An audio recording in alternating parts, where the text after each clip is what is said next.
जब भी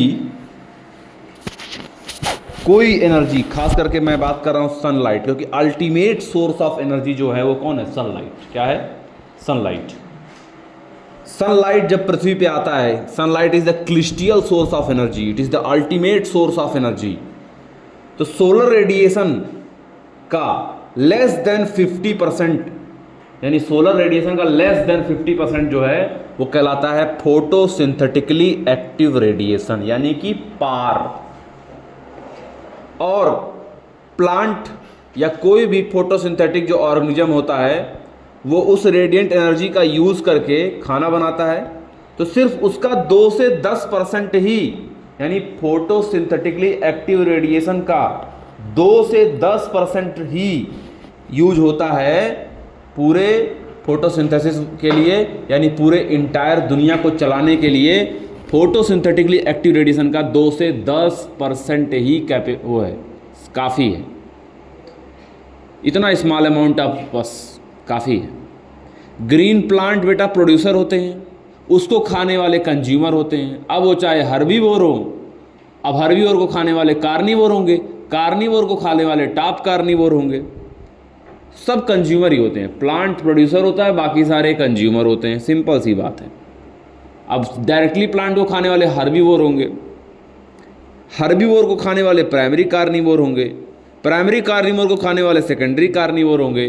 तो इस तरीके से बेटा ट्रॉफिक लेवल बनता दिखता है।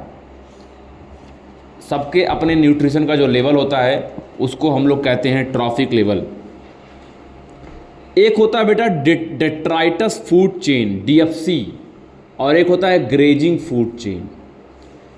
डेट्राइटस फूड चेन में जो डेड ऑर्गेनिक मैटर होता है उसका होता है डिकम्पोजिशन, जो करते हैं बैक्टीरिया और फंजाई, और जिनको हम लोग कलेक्टिवली कहते हैं सेप्रोट्रॉप्स। ये डिकम्पोजर करते क्या है एक्चुअली?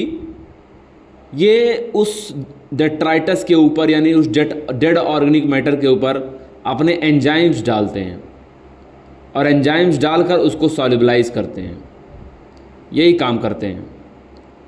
लेकिन एक्वाटिक इकोसिस्टम की बात करें अगर हम लोग, तो एक्वाटिक इकोसिस्टम में जो ग्रेजिंग फूड चेन होता है, यानी प्लांट, फिर हर्बीवोर, फिर कार्निवोर, फिर टॉप कार्निवोर, ये सबसे बड़ा एनर्जी फ्लो का तरीका होता है एक्वाटिक इकोसिस्टम में। और डेट्राइटस फूड चेन जो है वो कहीं कहीं ग्रेजिंग फूड चेन से कनेक्टेड भी दिखता है, याद रखिए। इसीलिए फूड चेन और फूड वेब में फ़र्क होता है। फूड चेन बहुत सीक्वेंशियल होता है, लेकिन सच्चाई जो होती है वो फूड वेब ही होती है।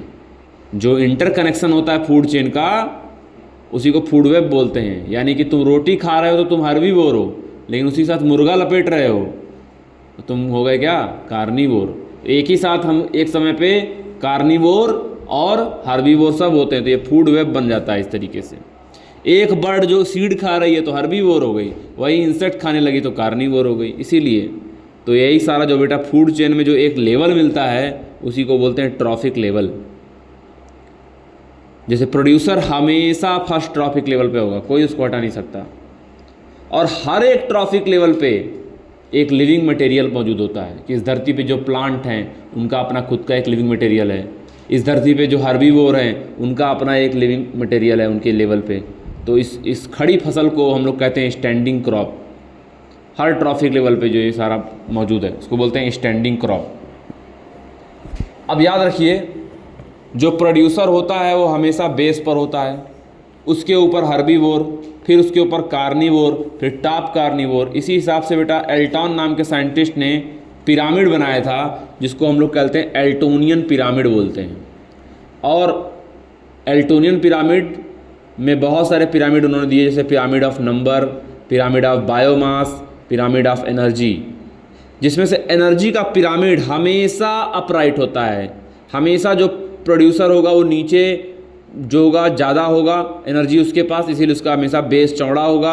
और जैसे जैसे हम लोग हायर ट्रॉफिक लेवल की तरफ जाते हैं वैसे वैसे एनर्जी का जो लेवल होता है वो कम हो जाता है। हर एक लेवल पे 10% ही एनर्जी ट्रांसफ़र होती है।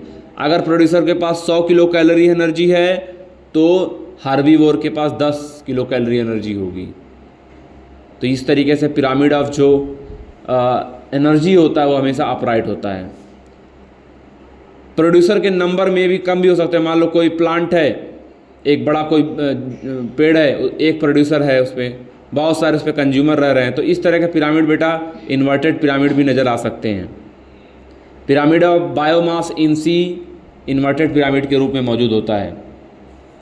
यानी अगर आप समुद्रों में देखोगे तो जो टोटल फाइटोप्लैंक्टन का जो बायोमास होगा वो कम होगा एज़ कम्पेयर टू जू प्लैंक्टन, और उससे भी बारी फिशेस होंगी। यानी ऊपर का जो मामला है वो चौड़ा होता जा रहा है, नीचे का मामला कम है।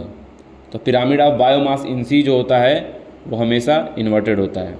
पिरामिड ऑफ एनर्जी जो होता है वो हमेशा अपराइट होता है। ये चीज़ देखने मिलती है। बाकी बेटा इकोलॉजिकल सक्सीजन तो आपके कोर्स से हटा दिया गया है ना, एनसीईआरटी में नहीं है। तो ये फूड चेन, फूड वेब, ये सब चीज़ें आपको देखने मिलती हैं। जब भी किसी भी जगह किसी भी बेयर रॉक को जो कॉलोनाइज करता है वो होता है पाइनियर स्पेसीज़, और बीच के सारे स्पेसीज़ को हम लोग बोलते हैं सीयर स्पेसीज़, और सबसे बाद में जो स्टेबल कम्युनिटी बनती है वहाँ पर उसको हम लोग बोलते हैं क्लाइमेक्स कम्युनिटी। ये सारी चीज़ें होती हैं।